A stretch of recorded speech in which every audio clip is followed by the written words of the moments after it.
The woman's knees pressed into the dusty earth outside the weathered fence line of the Crimson Valley Ranch in the New Mexico Territory, her lips moving in silent prayer as the August sun beat down mercilessly on her back in the year of our Lord, 1873. Adam Colton had been riding the perimeter of his property when he first spotted the figure collapsed near the old oak tree that marked the eastern boundary of his land. At first glance, he thought it might be a wounded animal or perhaps a discarded piece of clothing caught on the fence. But as he urged his bay mare closer, he realized with a start that it was a woman. Her brown dress was torn and dusty. Her dark hair had come loose from whatever pins had once held it in place, and her face was pressed against her clasped hands as she knelt in the dirt. "Miss," Adam called out, dismounting quickly and approaching with caution. He was a tall man of 28 years, weathered by sun and hard work, with dark hair that needed cutting and blue eyes that had grown accustomed to solitude. "Miss, are you hurt?" The woman's head snapped up, and he found himself looking into the most striking green eyes he had ever seen. Fear flashed across her delicate features, and she scrambled backward, nearly losing her balance. He could see now that she was young, perhaps 23 or 24, with a face that would have been beautiful if not for the exhaustion and terror etched into every line. "Please," she whispered, her voice hoarse and cracking. "Please, I mean no harm. I was just praying for shelter, for safety. I will move along if this is your property. I am so sorry to trespass." Adam held up both hands, showing he meant no threat. "Easy now, you are not in any trouble. But you look like you have been traveling hard. Are you injured? Do you need water?" She stared at him for a long moment, as if trying to determine whether she could trust him. Her lips were cracked and bleeding, and he could see the way her hands trembled. Finally, she nodded once, a small movement that seemed to take all her remaining strength. "Water," she managed. "Please, if you could spare it." Adam moved slowly to his horse and retrieved his canteen, then approached the woman carefully as one might approach a frightened deer. She took the canteen with shaking hands and drank deeply, water spilling down her chin in her desperation. He noticed the way her dress hung loosely on her frame, as if she had lost weight recently, and the cuts and bruises on her arms that spoke of rough travel and perhaps rougher treatment. "Easy there," he said gently. "Not too fast or you will make yourself sick. When did you last eat?" She lowered the canteen and wiped her mouth with the back of her hand. 2 days ago, I think, maybe 3. I lost track of time." Adam felt something twist in his chest at those words. "What happened to you? Where did you come from?" The woman's eyes filled with tears, and she looked away from him, back toward the mountains in the distance. "My name is Theresa Zimmerman. I came from Socorro with a wagon train heading west, but there was an accident 3 days out." The wagon master, he. She paused, swallowing hard. He was not the man he claimed to be. When I refused his advances, he left me out here with no supplies, no horse, nothing. Said if I could make it back to civilization on my own, I would have earned my way. Rage flared hot and sudden in Adam's chest, but he kept his voice calm. "You have been walking for 3 days with no food or water." "I found a creek yesterday," Theresa said. "But yes, I did not know which way to go. I have just been walking, hoping to find help. And then I saw your fence, and I thought perhaps God had finally heard me. So I stopped to pray, to ask for shelter, for safety, for anything." She looked up at him again, and the vulnerability in those green eyes struck him like a physical blow. "I suppose you are the answer to that prayer." Adam made a decision in that moment, one that would change the course of his life forever, though he did not yet know it. "Can you stand? My ranch house is about a mile north of here. You need food and rest, and we need to tend to those cuts on your arms." Theresa tried to push herself up, but her legs buckled beneath her. Adam caught her before she could fall, and without asking permission, he lifted her into his arms. She weighed almost nothing, and up close, he could see the toll the past few days had taken on her. There were dark circles under her eyes, and her skin was hot with sun exposure. "I can walk," she protested weakly, but made no real effort to escape his hold. "I am sure you can," Adam replied, carrying her toward his horse, "but there is no need to prove it right now. Let us get you somewhere safe first, and then we can worry about everything else." He settled her onto the mare first, then swung up behind her, keeping one arm securely around her waist to hold her steady. She leaned back against his chest, and he felt her body begin to relax as the adrenaline that had kept her moving finally began to fade. By the time they reached the ranch house, she was barely conscious, her head resting against his shoulder.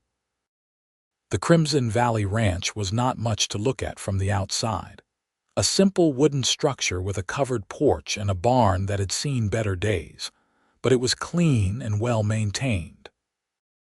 Adam had inherited the property from his uncle 5 years earlier and had been working it alone ever since, building a modest herd of cattle and breaking horses for sale to the army post near Santa Fe. It was a hard life and a lonely one, but it was his. He dismounted carefully, keeping Theresa secure in his arms, and carried her up the steps to the house.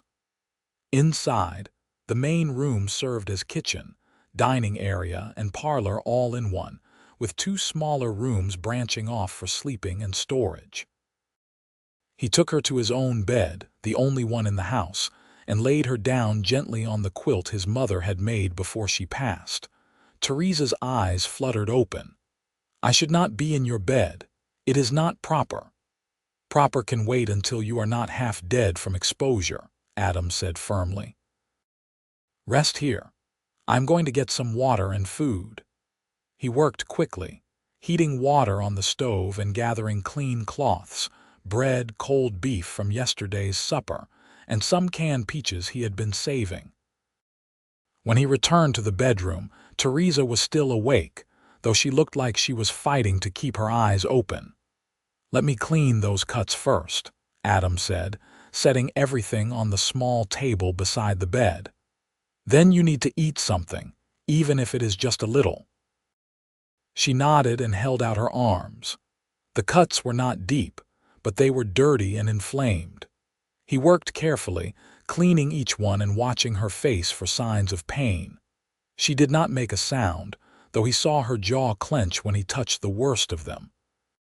"You are very brave," he said quietly. "Most people would be crying out right now." "I have had worse," Theresa replied, and something in her tone made him wonder what other hardships she had endured in her life. "You are being very kind to a stranger. Most men would not bother." "My mother raised me to help those in need," Adam said, finishing with her arms and dipping a clean cloth in cool water. "May I?" He gestured to her face, where dirt and dried blood marked her skin.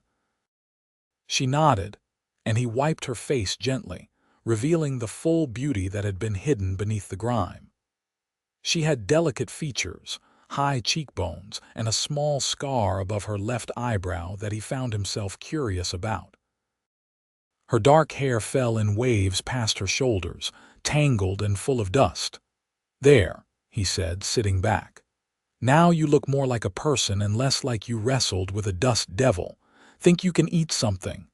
Theresa sat up slowly, and Adam helped prop pillows behind her back.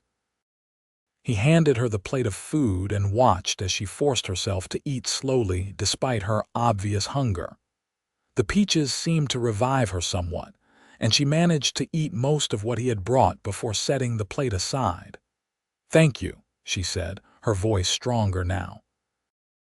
"I cannot remember the last time anyone showed me such kindness. You did not even ask questions first, you just helped." Adam shrugged, uncomfortable with her gratitude. "What else would I do? Leave you out there to die? Many would," Theresa said softly. "In fact, one already did." He felt that anger return, hot and righteous. This wagon master, what was his name? Why? Theresa asked, fear creeping back into her eyes. You cannot go after him. He has 10 men with him, all armed, all loyal to him. You would be killed. I am not planning to do anything right now, Adam said, though part of him wanted to ride out immediately and find the man who had done this to her. But I would like to know his name all the same. She hesitated, then said, Marcus Graves. He runs wagon trains from Socorro to California, charging desperate people everything they have for passage. I should have known better than to trust him, but I had nowhere else to turn. Why were you leaving Socorro? Adam asked, then immediately held up a hand. I am sorry, that is none of my business. You do not have to answer. No, it is all right, Theresa said. She looked down at her hands, twisting them together in her lap. My husband died 6 months ago. Fever took him in the spring. We had no children, no savings, and the bank took our small house to cover his debts. I had been working as a seamstress, but it was not enough to live on. I heard there were opportunities in California, that a woman could make a fresh start there. So I sold everything I had left and paid Mr. Graves for passage. I thought I was being smart, taking control of my future. Instead, I nearly died in the desert. Adam listened to her story and felt a strange ache in his chest. He understood loneliness, understood loss, though his circumstances had been different. You are safe now, he said. You can stay here as long as you need until you figure out your next step. I have plenty of room and I could use help around the place if you are willing to work for your keep. Theresa looked at him with those remarkable green eyes and he saw tears gathering there. Why would you do this for me? You do not know me. I could be anyone. You could be, Adam agreed, but you are not. You are a woman who was praying for shelter when I found you, and I have a ranch that is too quiet and too empty for one person. Seems to me that perhaps God was answering both our prayers. A tear slipped down her cheek, and she wiped it away quickly. I do not know what to say. Say you will rest, Adam told her. Sleep for as long as you need. Tomorrow will be soon enough to worry about anything else. She nodded and lay back down, her eyes already closing. Adam stood and moved toward the door, but her voice stopped him. Adam? Yes, thank you for being the answer to my prayer. He felt something warm spread through his chest at those words. Get some rest, Theresa. He left the room and closed the door softly behind him, then stood in his quiet house and wondered what he had just gotten himself into. He had been alone for so long that he had almost forgotten what it felt like to have another person under his roof. The ranch had been his sanctuary, his escape from a world that often felt too harsh and too cruel.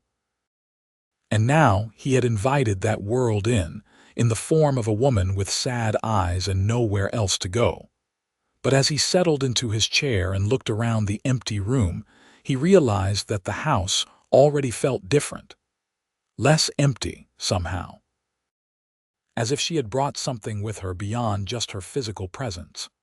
Hope, maybe, or possibility. He shook his head at his own foolishness and went to make up a bed for himself on the floor in the main room. Whatever happened next, he had made his choice. Theresa Zimmerman was under his protection now, and he would see to it that she was safe. The next morning, Adam woke early as he always did, his body protesting the hard floor but his mind already working through the day's tasks. He had cattle to check on, fences to mend, and horses that needed exercising. But first, he needed to see how his unexpected guest was faring. He knocked softly on the bedroom door and waited. When there was no answer, he opened it a crack and peered inside. Theresa was still asleep, her dark hair spread across the pillow and her breathing deep and even. She looked younger in sleep, more peaceful, and he found himself reluctant to wake her. Instead, he closed the door quietly and went about making breakfast, putting together biscuits and gravy and brewing strong coffee. The familiar routine settled his nerves, and he was just pulling the biscuits from the oven when he heard movement from the bedroom. Theresa appeared in the doorway, looking uncertain and a bit overwhelmed. She had clearly tried to make herself more presentable, smoothing her hair and straightening her dress as best she could, though both were still worse for wear. "Good morning," Adam said, gesturing to the table. "Sit down." "Breakfast is ready." "I should be the one making breakfast," Theresa protested. "After everything you have done for me." "You can start earning your keep tomorrow," Adam said. "Today you are going to eat and rest and recover. Doctor's orders." "You are not a doctor," she pointed out, but she sat down at the table anyway. "True enough," Adam agreed, serving her a generous portion and pouring her coffee. "But I have patched up enough cattle and horses to know that healing requires rest and good food." They ate in companionable silence for a few minutes, and Adam noticed that she was eating with more appetite this morning, which he took as a good sign. Color was returning to her cheeks, and though she still looked exhausted, she no longer had that hollow, desperate look that had frightened him yesterday. "I have been thinking," Theresa said, setting down her fork, "about what you said yesterday about me staying here and helping around the ranch. I want to make sure you understand that I am not asking for charity. I will work hard, I promise. I can cook and clean and mend clothes. I can tend a garden if you have one, or help with any other tasks that need doing." "I believe you," Adam said, "but I want to be clear about the arrangement. You will work when you are able, and in exchange you have room and board. This is not about me doing you a favor or you owing me anything. It is about two people helping each other out. Does that sound fair?" Theresa nodded slowly. "More than fair, thank you." "Good. Now, I have work to do today that cannot wait. You should stay inside, keep out of the sun, and let your body recover. There are books on the shelf if you get bored, and the pump is just outside the back door if you need water. I will be back around midday to check on you."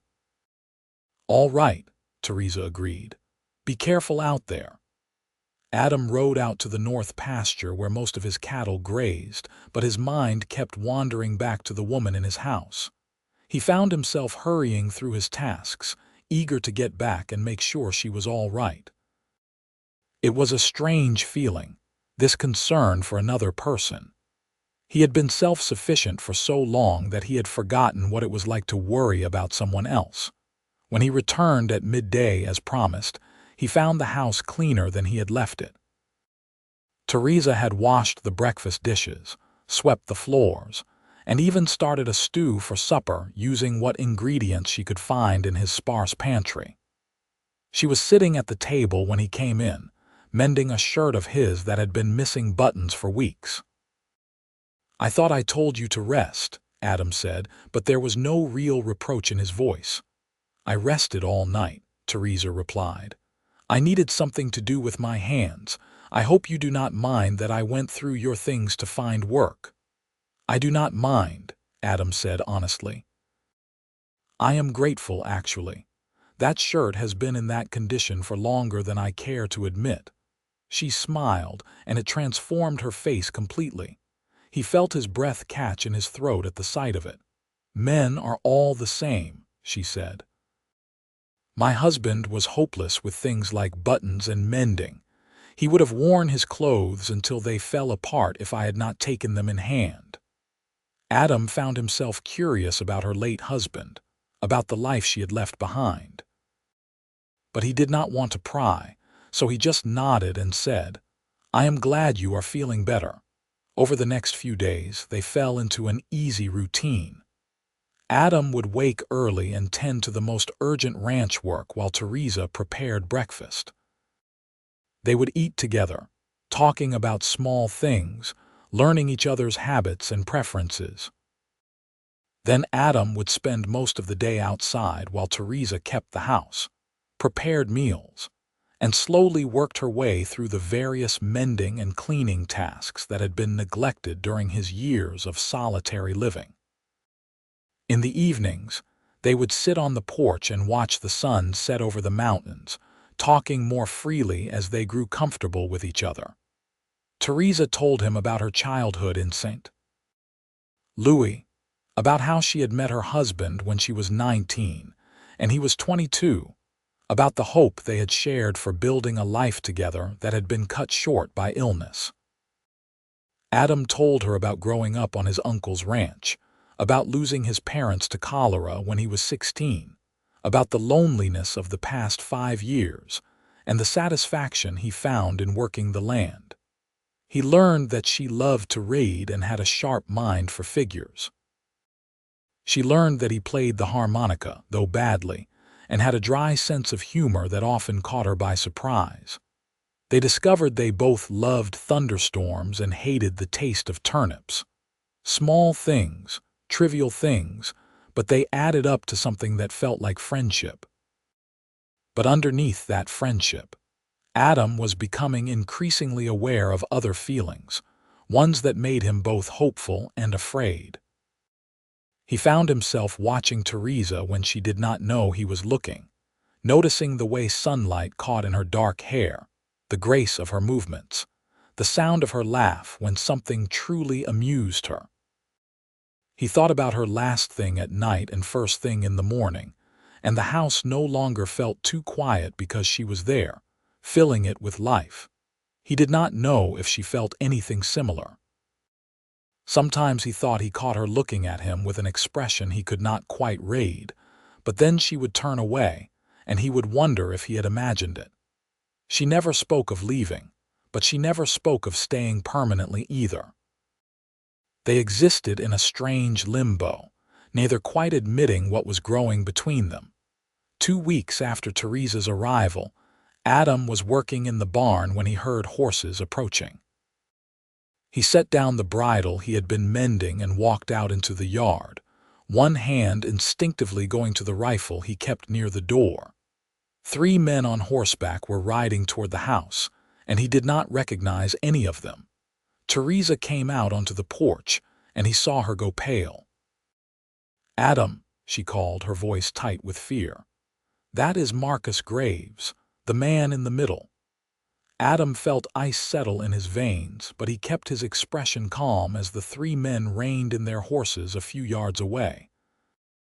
The man in the middle was large and rough-looking, with a beard that had gone gray and eyes that reminded Adam of a snake.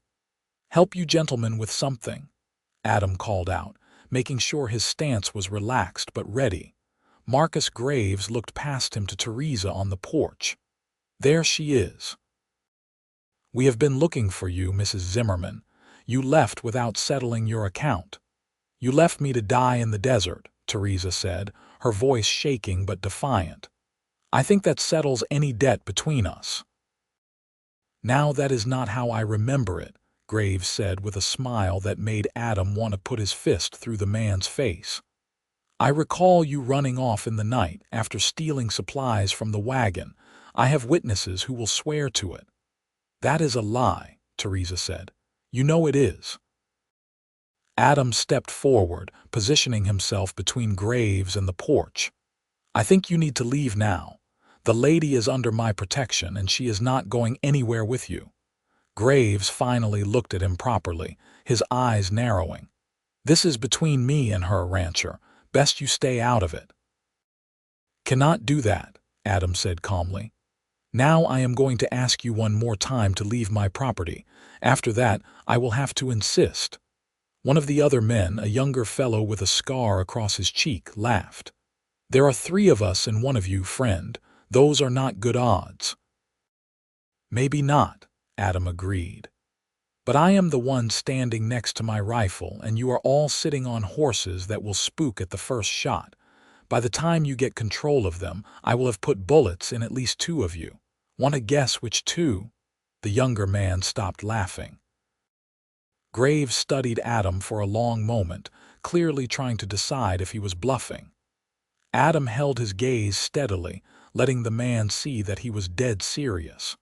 "This is not over," Graves finally said. "That woman owes me, and I mean to collect." "She owes you nothing," Adam replied. And if you come back here, I will involve the law. I am sure the sheriff in Sakuro would be very interested to hear about how you treat your passengers." "The sheriff and I are old friends," Graves said, "but go ahead and try. You will find things work differently out here than wherever you came from." He turned his horse sharply. "Let us go, boys. For now." The three men rode off, and Adam stood watching until they disappeared from sight. Only then did he turn back to Theresa, who had sunk down onto the porch steps, her face white and her whole body shaking. "I am so sorry," she said as he approached.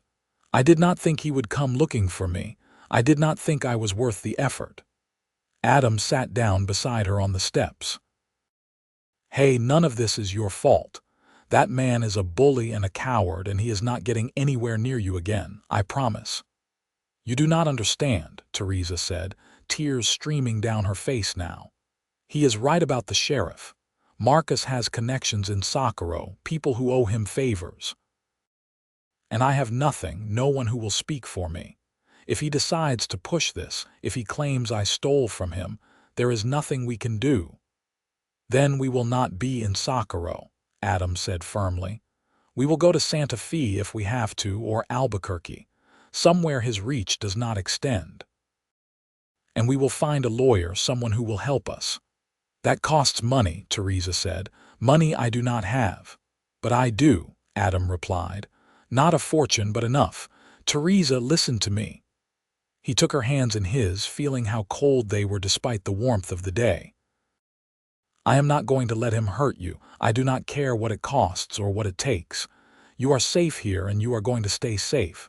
Do you believe me?" She looked up at him and he saw something shift in her eyes.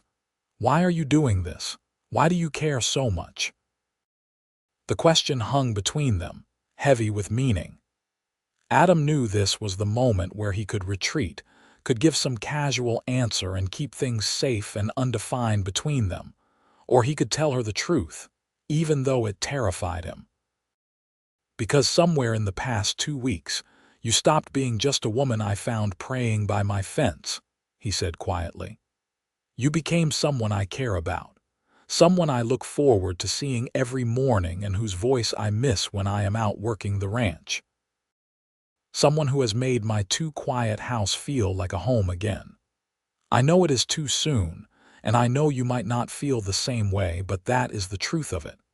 I care about you, Theresa, and I will do whatever it takes to keep you safe." Theresa stared at him, fresh tears rolling down her cheeks, but these ones looked different. "Oh, Adam, I thought I was imagining it the way you looked at me sometimes. I thought I was being foolish, reading things into simple kindness, but I have been feeling the same way. Every day I wake up and think that I should start planning to move on, to stop imposing on your hospitality. And every day I find another reason to stay, another task that needs doing, because the truth is I do not want to leave. I do not want to leave you." Something broke open in Adam's chest, something that had been locked away for so long he had almost forgotten it was there. Without thinking, he reached up and cupped her face in his hands, wiping away her tears with his thumbs. "Then do not leave. Stay here with me. Not as a guest, not as someone working for room and board, but as someone who belongs here, as someone I want by my side." "Are you sure?" Theresa whispered. "My life is so complicated right now. Marcus Graves is not going to just give up, and there may be trouble ahead. I come with so much baggage, so many problems." "I have never been more sure of anything," Adam said. "We will face whatever comes together. That is what people do when they care about each other, is it not? They stand together." Theresa smiled through her tears and leaned forward, resting her forehead against his. "Then I am staying, for as long as you will have me." Adam closed the distance between them and kissed her, soft and gentle, a promise sealed with that simple touch. She kissed him back, her hands coming up to rest on his shoulders, and for a moment the whole world narrowed down to just the two of them on those porch steps. The afternoon sun warm on their faces, and the future stretching out before them full of possibility. When they finally pulled apart, both breathless and smiling, Adam said, "I suppose we should probably do this properly. I am not going to have people saying I am living in sin under my own roof." "Theresa Zimmerman, will you marry me?" Theresa laughed, a sound of pure joy that made his heart soar. "Adam Colton, that is the least romantic proposal I have ever heard. But yes, yes, I will marry you. I would be honored to be your wife." They sat there on the porch for a long time, holding hands and talking about the future with the kind of hope that had seemed impossible just hours ago. They talked about the ranch and what it could become with 2 people working it. They talked about maybe getting some chickens for eggs and expanding the vegetable garden. They talked about children, tentatively at first, then with growing excitement as they realized they were building something real together. But underneath the joy, both of them knew that the situation with Marcus Graves was not resolved. Men like him did not give up easily, especially when their pride had been challenged.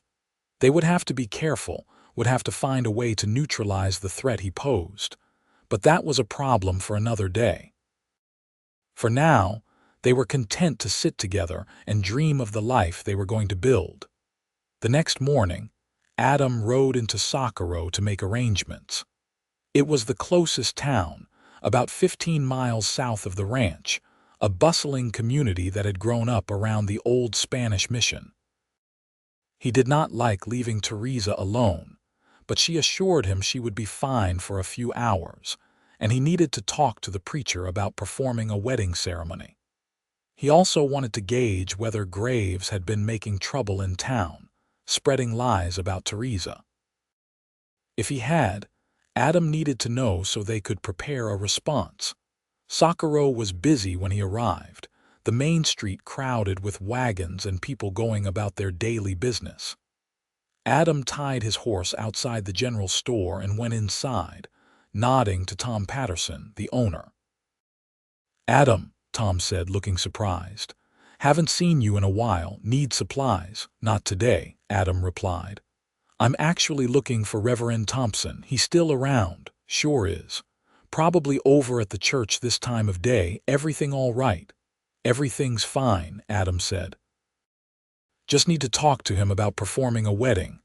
Tom's eyebrows shot up. "A wedding? Well, didn't know you were courting anyone." "It's recent," Adam said, not wanting to get into details. "Thanks, Tom." He left before the man could ask more questions and headed to the small church at the end of the street. Reverend Thompson was indeed there, sweeping the floor, and he looked up with a smile when Adam entered. "Adam Colton, as I live and breathe. What brings you to town?" "Reverend, I need to ask a favor," Adam said. "I need you to perform a marriage ceremony as soon as possible." The Reverend set down his broom, his expression turning serious. "This is sudden. Anyone I know, her name is Theresa Zimmerman. She's a widow from Socorro who's been staying at my ranch for a couple of weeks now. We've decided to marry, but there are some circumstances that make it important we do this quickly."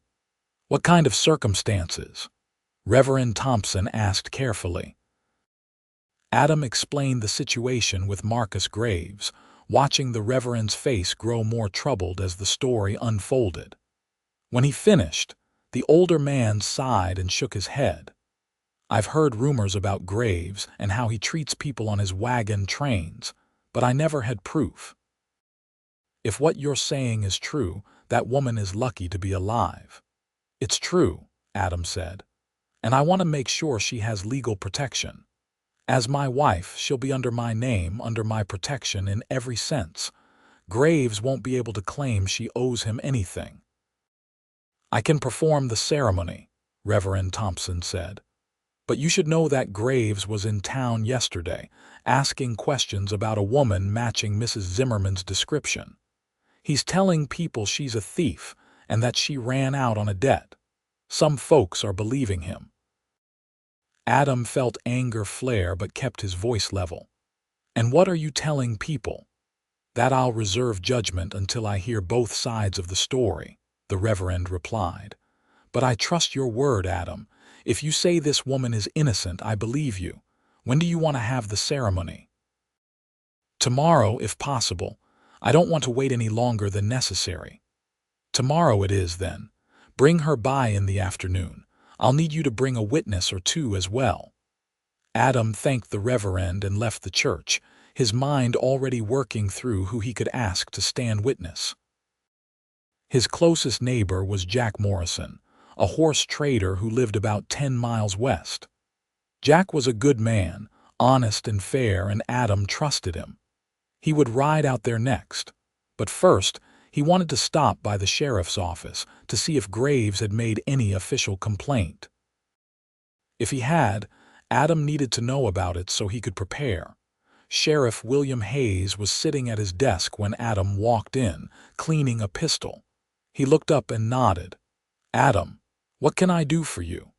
"I wanted to check if anyone has filed any complaints against a woman named Theresa Zimmerman." The sheriff set down his pistol and leaned back in his chair. "Funny you should ask.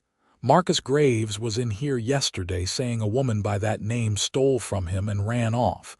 Said if I saw her, I should detain her for questioning." "And are you going to do that?" Adam asked carefully. "Haven't decided yet," Hayes said. "I know Graves has a reputation for being less than honest in his dealings, but theft is theft. Why are you asking? You know something about this woman. She's staying at my ranch," Adam said, "and Graves' story is a lie. He left her in the desert to die because she refused his advances. She nearly died before I found her. I have the cuts and bruises on her body to prove it." Sheriff Hayes studied him for a long moment. "That's a serious accusation. It's the truth. And tomorrow she's going to become my wife. So if you plan to detain her, you'll have to go through me first." The sheriff sighed and rubbed his face. "Look, Adam, I don't want trouble. But if Graves pushes this, if he insists on filing formal charges, I'll have to investigate. That's my job." "Then investigate," Adam said. "Talk to the people who were on that wagon train. I guarantee you'll find that Graves has a history of this kind of behavior. But while you're investigating, my wife will be at home with me where she belongs." "Your wife," Hayes repeated. "You're really going to marry her tomorrow afternoon?" "Reverend Thompson is performing the ceremony." The sheriff was quiet for a moment, then nodded slowly. "All right, I'll look into it, and I'll hold off on any official action until I have more information. But Adam, if you're lying to me about this, if she really is a thief, there will be consequences." "She's not a thief," Adam said firmly. "She's a good woman who was taken advantage of by a bad man, and I'm going to make sure everyone in this town knows it." He left the sheriff's office and rode out to Jack Morrison's place, finding the horse trader working with a young colt in the corral. Jack was a few years older than Adam, in his early 30s, with red hair and a perpetual sunburn. "Adam," he called when he saw him approaching. "Haven't seen you in months. What brings you out this way?" "I need a favor," Adam said, dismounting. "Actually, I need you to stand witness at my wedding tomorrow." Jack's jaw dropped. "Your wedding? To who? Last I heard, you were the most confirmed bachelor in the territory." "Things change," Adam said, and proceeded to tell Jack the whole story. By the time he finished, Jack was nodding slowly. "I remember hearing some ugly stories about Marcus Graves," he said. "If even half of them are true, he's a bastard who deserves worse than he gets. And yes, I'll stand witness for you. Be honored too." "Thank you," Adam said, relieved. "Ceremony's at the church in Socorro tomorrow afternoon."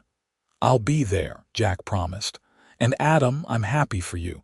You deserve some happiness after all these years alone." Adam rode back to the ranch feeling better than when he had left. He had set things in motion, had taken the steps necessary to protect Theresa and make her his wife. Whatever happened with Graves, they would face it together, as husband and wife. When he arrived home, he found Theresa in the garden behind the house, pulling weeds and humming to herself. She looked up when she heard him approach, and the smile that lit up her face made everything worth it. "How did it go?" she asked, standing and brushing dirt from her skirt. "Better than I feared. Not as good as I hoped," Adam said honestly. He told her about his conversations with the Reverend, the sheriff, and Jack Morrison. Her face grew troubled when he mentioned that Graves had been spreading lies, but she did not look surprised. "I knew he would do that," she said quietly. "Men like him always do. They have to make themselves the victim, have to justify their cruelty." "Well, he's not going to win this time," Adam said firmly. "Tomorrow you'll be my wife, and that gives you legal protection." And Sheriff Hayes said he'll investigate, which means he'll talk to people from the wagon train. When he does, he'll find out the truth. Theresa moved closer to him and took his hands. "I'm sorry you're having to deal with all of this. I never meant to bring trouble to your door." "You brought joy to my door," Adam said, squeezing her hands. "Everything else we'll handle together. Now come on, let's go inside. I want to hear how you spent your day." That evening, they sat on the porch as the sun set, and Theresa told him about the garden she was planning to expand, about the curtains she wanted to make for the windows, about all the small ways she was already making the ranch house into a real home. Adam listened and felt his heart grow fuller with every word. This was what he had been missing all these years, he realized. Not just a woman, but this woman. Someone who looked at his simple life and saw possibility. Someone who wanted to build a future with him. The next day dawned clear and beautiful. The kind of perfect late August day that made Adam grateful to live in New Mexico territory. He woke early and tended to the essential chores, then came back to the house to find Theresa already dressed in her best outfit, a dark blue dress she had managed to salvage and repair from her time with the wagon train. "You look beautiful," he said honestly. She blushed and smiled. "You clean up pretty well yourself." He had put on his one good shirt and his best pants, the ones he usually saved for trips to town or church. It felt right, getting dressed up for this occasion, even though it would be a simple ceremony with minimal witnesses. They rode into Socorro together, Adam on his bay mare and Theresa on the gentle sorrel gelding he had given her to use. As they approached the town, he saw her tension increase, saw the way her hands tightened on the reins. "Hey," he said softly, "it's going to be fine. No matter what anyone says or thinks, we're doing this." "All right," she nodded, taking a deep breath. "All right." Jack Morrison was waiting outside the church when they arrived, looking uncomfortable in a suit that appeared to have seen better days. He brightened when he saw them and came over to help Theresa dismount. "Mrs. Zimmerman," he said, tipping his hat. "Jack Morrison, at your service. Congratulations on capturing this old hermit's heart." Theresa laughed, and Adam was grateful to Jack for easing the tension. "Thank you, Mr. Morrison. I appreciate you being here." "Wouldn't miss it," Jack assured her. Reverend Thompson was inside along with his wife Martha, who had agreed to serve as the second witness. The ceremony itself was simple but heartfelt. Adam and Theresa stood before the Reverend and spoke their vows, promising to love and honor each other, to stand together through whatever life brought them. When Adam slipped his mother's ring onto Theresa's finger, a simple gold band he had retrieved from his belongings that morning, he felt tears prick his eyes. "I now pronounce you husband and wife," Reverend Thompson said with a warm smile. "Adam, you may kiss your bride." Adam cupped Theresa's face in his hands and kissed her gently, sealing their union. When they pulled apart, both of them were smiling through tears. They signed the marriage certificate, with Jack and Martha signing as witnesses, and then they were married. Just like that, after knowing each other for less than 3 weeks, they had bound their lives together. It should have felt rushed or crazy, but instead, it felt right. It felt like the most natural thing in the world. They were preparing to leave when Sheriff Hayes appeared in the doorway of the church. Adam instinctively moved to put himself between the lawman and Theresa, but Hayes held up his hands. "Easy, Adam. I'm not here to cause trouble. I just wanted to let you know that I spoke to 3 people who were on that wagon train with Graves. All 3 confirmed Mrs. Zimmerman's story, said Graves had been making advances toward her and had threatened her when she refused. One man said he saw Graves force her out of the wagon camp with no supplies. I've drafted a warrant for Graves' arrest on charges of attempted murder and fraud." Adam felt relief wash over him. "Thank you, Sheriff. That means a lot." "Just doing my job," Hayes said. "Though I'll admit, I'm glad you were telling the truth.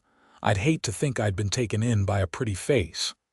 "My wife is not a liar," Adam said firmly, emphasizing the word wife. Hayes caught the emphasis and smiled slightly. "Your wife. Well then, congratulations to both of you and Mrs. Colton. I apologize for doubting you." Theresa stepped forward and offered her hand. "Thank you for investigating, Sheriff Hayes. I know it would have been easier to take Marcus Graves at his word."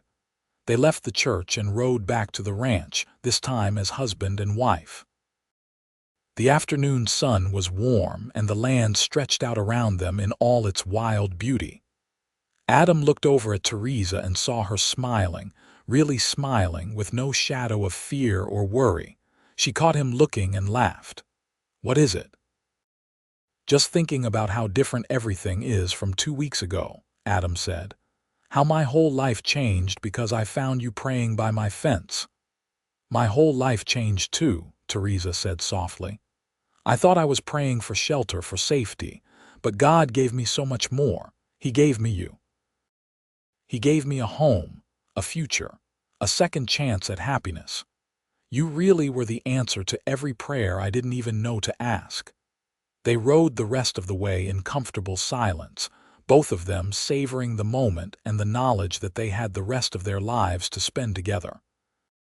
The weeks that followed their wedding were a time of adjustment and joy. They learned the rhythms of married life, learning to share space and make decisions together. Theresa threw herself into making the ranch house into a proper home, sewing curtains and cushions, planting herbs and flowers, organizing the chaos that Adam had been living in for years. Adam taught her about the ranch, about the cattle and horses, about reading the weather and the land. They worked side by side during the day and fell into each other's arms at night, their intimacy growing deeper with each passing day. Adam had never been happier, had never imagined he could be this happy. Every morning he woke up with Theresa beside him felt like a gift. News came that Marcus Graves had been arrested trying to leave the territory. He was currently sitting in the Socorro jail, awaiting trial. Several other victims had come forward, men and women who had been cheated or abused by Graves during his wagon train operations. It looked like he would be spending a very long time in prison, which suited Adam just fine. As autumn approached, Theresa began to suspect she might be pregnant. She did not say anything to Adam at first, wanting to be sure, but when her suspicions were confirmed by the doctor in Socorro, she could barely contain her joy. She told him one evening as they sat on the porch watching the sunset. "Adam, I have something to tell you." He turned to look at her, catching the excitement in her voice. "What is it?" "I'm pregnant. We're going to have a baby." For a moment, Adam could not speak. He just stared at her, his mouth opening and closing soundlessly. Then a huge grin spread across his face, and he let out a whoop of joy that probably scared the horses in the barn. He swept Theresa up in his arms and spun her around, both of them laughing. "A baby," he said when he finally set her down. "We're having a baby." "When?" "The doctor thinks late April or early May," Theresa said, her eyes shining with happy tears. "Are you happy?" "Happy." Adam pulled her close and kissed her thoroughly. "I'm beyond happy. I'm the luckiest man alive." They spent the rest of the evening making plans, talking about names and where the baby would sleep, and all the changes they would need to make to prepare. The spare room would need to become a nursery. They would need a cradle and blankets and so many other things. But they had time and they had each other, and that was enough. The winter months passed slowly but pleasantly. Adam worked on building furniture for the nursery while Theresa sewed tiny clothes and blankets. They prepared the ranch for the arrival of their child, making sure everything was safe and secure. Jack Morrison visited often, bringing gifts for the baby and teasing Adam about how nervous he was going to be as a father. Theresa bloomed during her pregnancy, growing rounder and more radiant with each passing week. Adam could not keep his hands off her belly, marveling at the life growing inside. He talked to the baby constantly, telling stories about the ranch and making promises about all the things they would do together. In late April, as promised, Theresa went into labor. Adam rode like mad to fetch the doctor and Martha Thompson, who had agreed to help with the delivery. The next 12 hours were the longest and most terrifying of Adam's life. He paced the main room while Martha and the doctor worked in the bedroom, every cry from Theresa making his heart clench with worry. Finally, as the sun was rising on a new day, he heard the thin, indignant wail of a newborn baby. A moment later, Martha came out beaming. "You have a son, Adam, a healthy baby boy, and Theresa is fine, just tired." Adam rushed into the bedroom and found Theresa propped up against the pillows, exhausted but glowing, holding a tiny bundle wrapped in blankets. She looked up as he entered and smiled. "Come meet your son," she said softly. Adam approached slowly, almost afraid to breathe. He sat on the edge of the bed and looked down at the baby in Theresa's arms. The infant had stopped crying and was now looking around with unfocused eyes, his tiny hands waving in the air. He had a shock of dark hair and features that were still too new to show much resemblance to either parent. "He's perfect," Adam whispered, reaching out to touch one impossibly small hand. The baby's fingers immediately wrapped around his larger finger, gripping tight, and Adam felt his heart melt completely. "What should we name him?" "I was thinking Thomas," Theresa said. "After your uncle, the one who left you the ranch. He gave you this place, this life that we're sharing. It seems fitting." "Thomas Colton," Adam said, trying it out. "I like it. Welcome to the world, Thomas." They sat together in the quiet morning light, the three of them forming a new family. Adam thought back to that day when he had found Theresa praying by his fence, desperate and alone. He thought about how one decision to help a stranger had changed everything, had brought him more happiness than he had ever thought possible. "What are you thinking about?" Theresa asked, watching his face. "About prayers," Adam said. "About how sometimes God answers them in ways we never expect.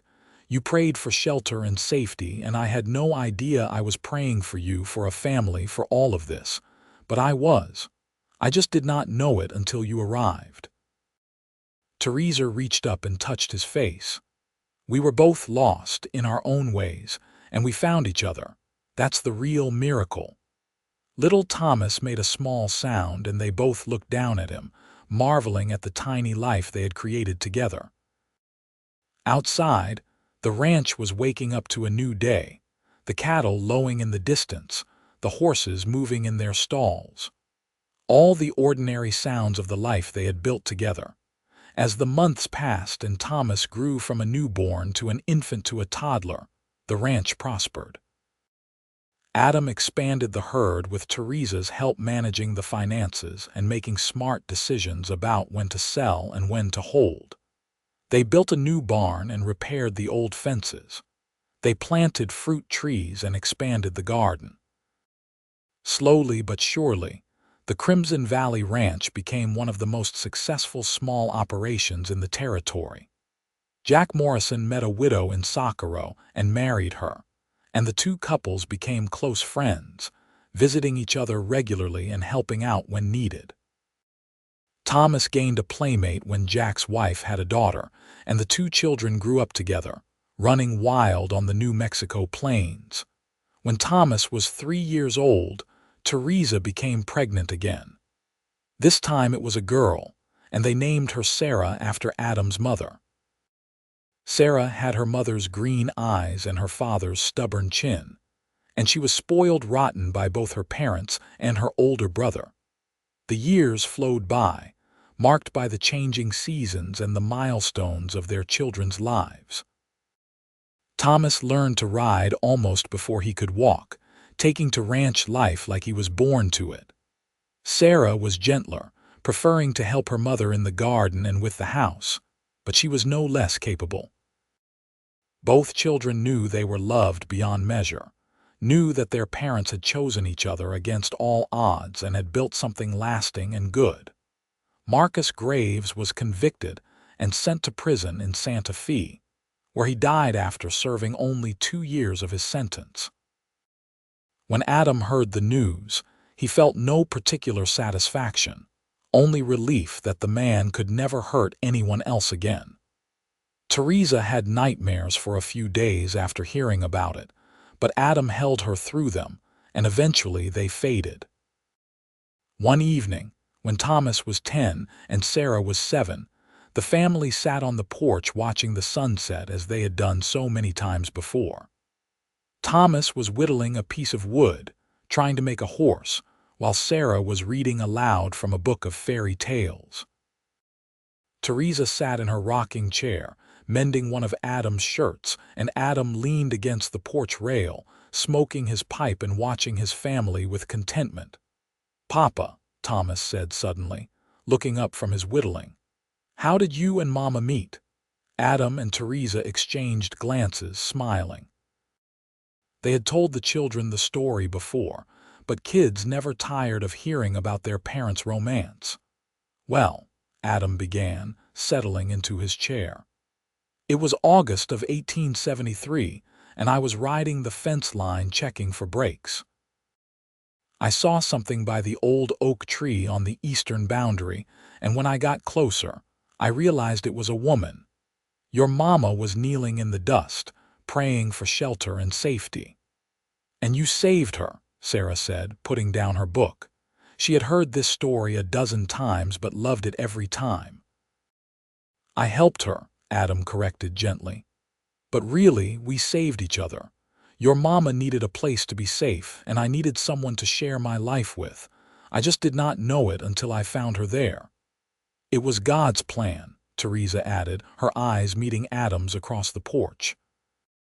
"I prayed for help, and your father became the answer to every prayer I had, not just for that day but for the rest of my life."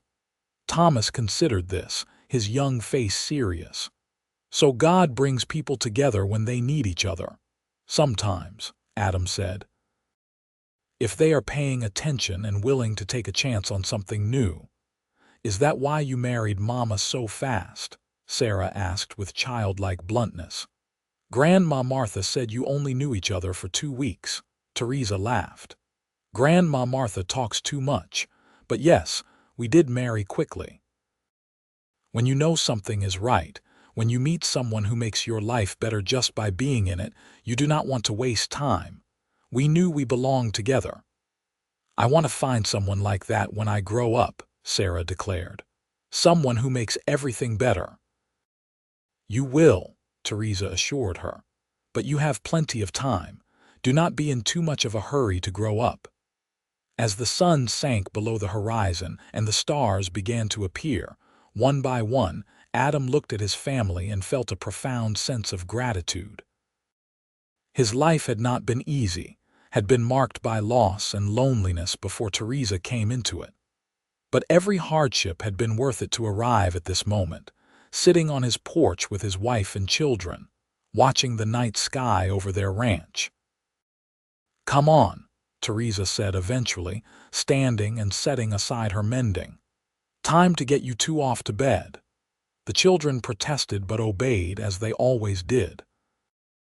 After they had been tucked in and kissed goodnight, Adam and Theresa returned to the porch, sitting close together on the bench Adam had built their second year of marriage. "Happy?" Adam asked, putting his arm around her shoulders. "Incredibly," Theresa replied, leaning into him. "Sometimes I still cannot believe this is my life, that I have you and the children and this beautiful place. It feels like a dream." "It's real," Adam said, kissing the top of her head. "As real as it gets, and it's ours." They sat in comfortable silence for a while, listening to the night sounds of the ranch. An owl hooted in the distance, and somewhere a coyote called to its mate. The stars wheeled overhead in their eternal dance, bright and clear in the unpolluted darkness. "Do you ever wonder what would have happened if you had ridden a different direction that day?" Theresa asked quietly. "If you had checked a different part of the fence and never found me?" "Sometimes," Adam admitted, "but not for long. Because the truth is, I think we were always meant to find each other. Maybe not that exact day in that exact way, but somehow, somewhere, some people are just meant to be together." "I think you are right," Theresa said. She was quiet for a moment, then added, "I still pray, you know. Every night before I sleep. But now, instead of asking for things, I just say thank you, for our children, for this life, for being found when I was lost." Adam tightened his arm around her. "I do the same thing. Thank you for not giving up out there in the desert. Thank you for praying by my fence instead of somewhere else. Thank you for taking a chance on a lonely rancher who did not even know how empty his life was until you filled it." They stayed on the porch until the night grew cold, reluctant to break the peaceful spell of the moment. Finally, they went inside, banking the fire and checking on the sleeping children one last time before retiring to their own room. As Adam lay in bed with Theresa curled against his side, her breathing already slow and even with sleep, he thought about the question Thomas had asked earlier. "How did you and Mama meet?" The simple answer was that he had found her praying by his fence. But the real answer was so much more complex and so much more miraculous. Two lost souls had found each other at exactly the right moment. A woman desperate for shelter, and a man who did not know how desperately he needed someone to shelter. A prayer spoken into the empty air, and a man riding by at just the right moment to hear it. Coincidence or divine intervention, it did not really matter. What mattered was that they had both been brave enough to take the chance, to open their hearts and build something beautiful together. Adam closed his eyes and let himself drift toward sleep, content in the knowledge that tomorrow would bring more of the same simple joys. Working the land, raising their children, loving his wife. It was not a grand or glamorous life, but it was his, and he would not trade it for anything in the world. The years continued to pass, marked by both joys and sorrows as all lives are. Adam's hair turned gray at the temples, and Theresa developed laugh lines around her eyes from years of smiling. Thomas grew into a fine young man, tall and strong like his father, with a natural way with horses that made him invaluable on the ranch. Sarah remained gentle but revealed a core of steel when it mattered, standing up for what was right and never backing down from a challenge. When Thomas was 18, he began courting a girl from Socorro, a rancher's daughter named Emily who was as practical as she was pretty. Adam watched his son fall in love and remembered his own courtship with Theresa, brief and intense and life-changing. Thomas and Emily married when he turned 20, and the young couple built a small house on the eastern edge of the Crimson Valley Ranch property. 2 years later, they gave Adam and Theresa their first grandchild, a boisterous boy they named Adam after his grandfather. Sarah, for her part, showed no interest in marriage, focusing instead on helping her mother run the household and learning everything she could about ranching. She could rope and brand as well as any man, and she had a head for business that impressed even the hardened cattlemen who dealt with the Coltons. "She is going to do great things," Theresa said one evening as they watched Sarah negotiate with a buyer from Santa Fe, getting an excellent price for a herd of cattle. "She takes after her mother," Adam replied, pride evident in his voice. When Sarah finally did fall in love, at the age of 24, it was with a lawyer from Albuquerque who had come to Socorro to open a practice. Daniel was educated and refined. Everything Sarah was not on the surface, but they fit together perfectly. He appreciated her strength and independence, and she valued his intelligence and kindness. They married in a ceremony at the ranch, with half of Socorro in attendance, and moved to Albuquerque to build their life together. Adam and Theresa, now in their early 50s, found themselves alone again in the ranch house, their children grown and gone. But unlike the loneliness Adam had felt before Theresa arrived, this was a comfortable solitude, the quiet satisfaction of a job well done. "We did good," Theresa said one evening as they sat on the porch, now 25 years after that first day Adam had found her praying. "Our children are happy and healthy and making their own way in the world.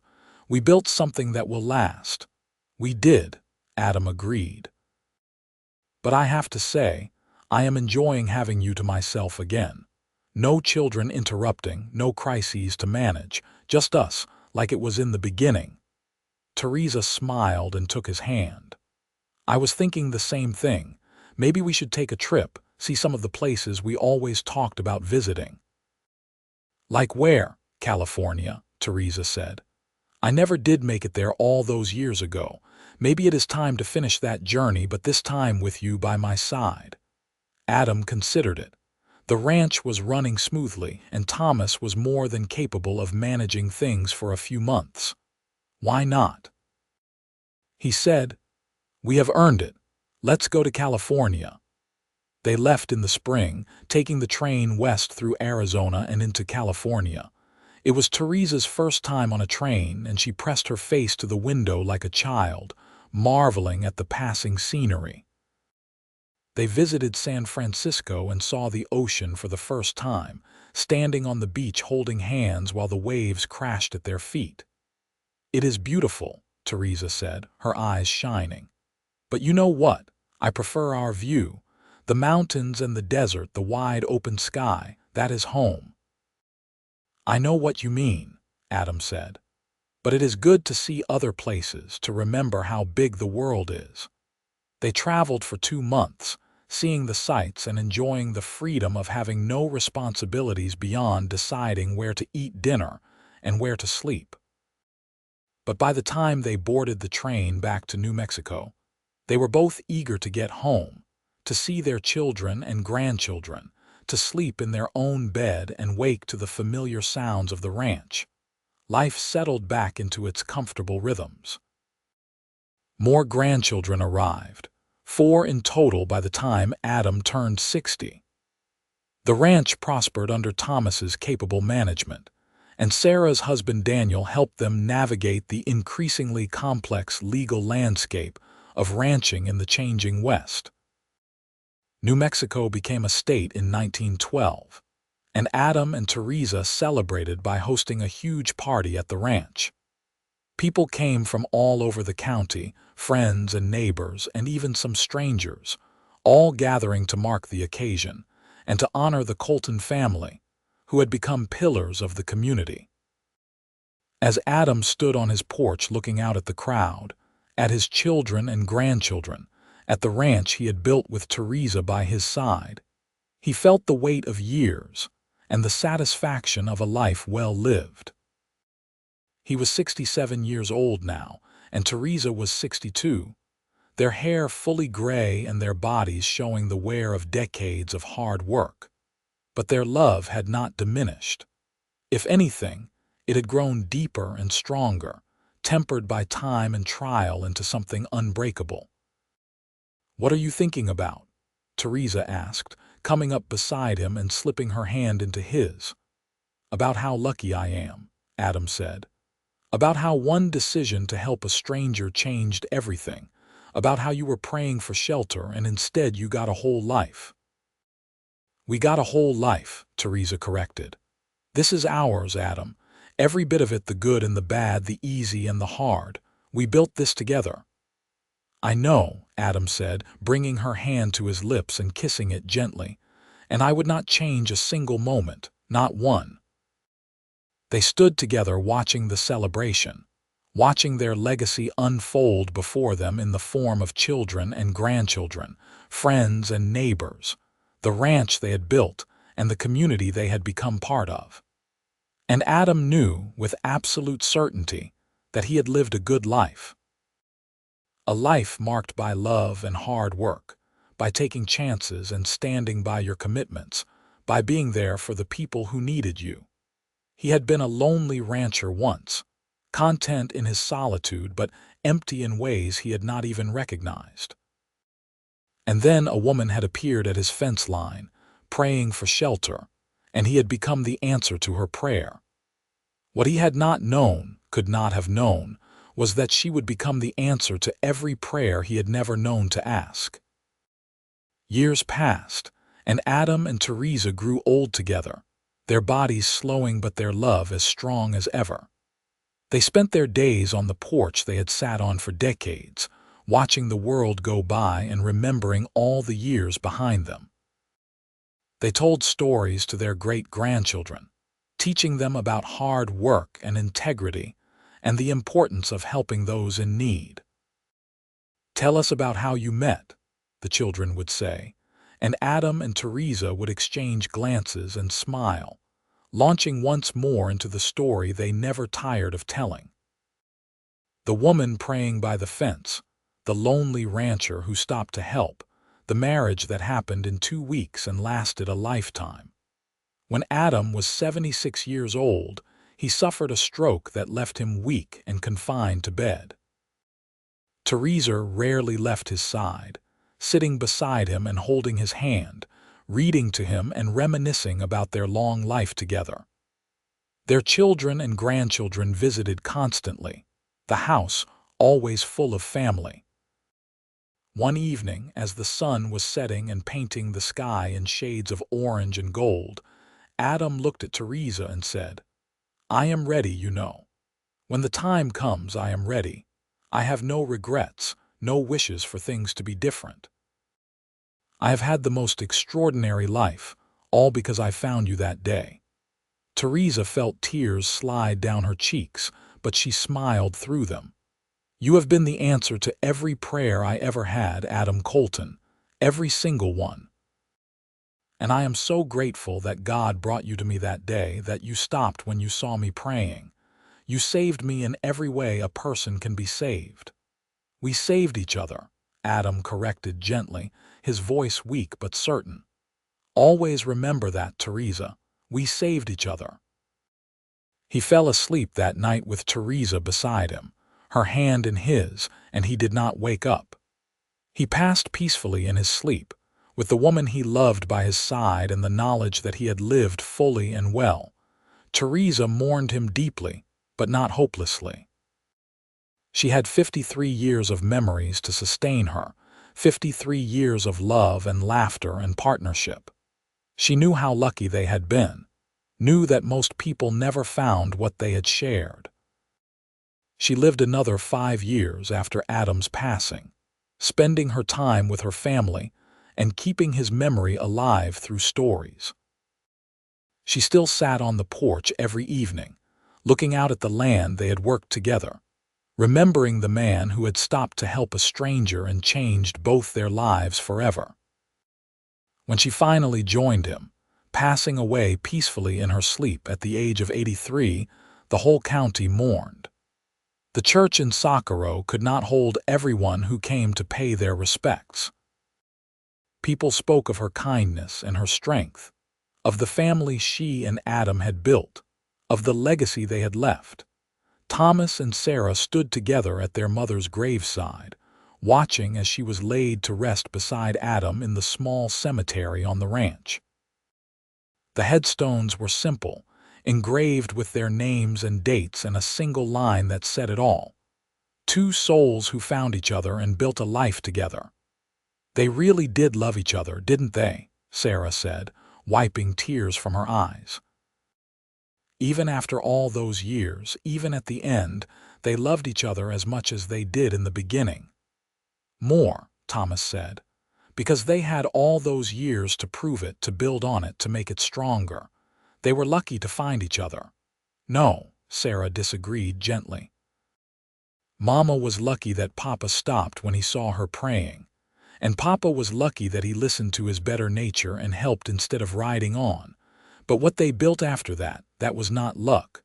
That was choice and work and commitment. Thomas nodded slowly. You are right. They chose each other every day for 53 years. That is what made it special. The Crimson Valley Ranch continued on, passed down through the generations, worked by Adam and Theresa's descendants who never forgot the story of how it all began. The old oak tree where Theresa had knelt and prayed that August day in 1873 became a landmark, a place where family would gather on anniversaries and special occasions to remember and give thanks. And so the story of the lonely rancher and the woman praying for shelter became legend, told and retold, a reminder that sometimes the greatest love stories begin with a simple act of kindness, a willingness to help a stranger, and the courage to take a chance on something unexpected. Adam Colton had been riding his fence line that day with no expectation beyond checking for breaks and weak spots. Theresa Zimmerman had been praying for basic survival, for shelter and safety, and nothing more. Neither of them could have imagined that they would find not just what they were looking for, but everything they never knew they needed. A partner, a friend, a lover, a family, a legacy. A whole life built on the foundation of one man being in the right place at the right time, and having the decency to stop and help. It was a love story for the ages, simple and profound, marked by hard work and genuine affection, by two people who never took each other for granted and never stopped being grateful for the chance that brought them together. And it all began with a prayer whispered into the dusty New Mexico air, and a rancher who became the answer to every prayer, just as she became the answer to his.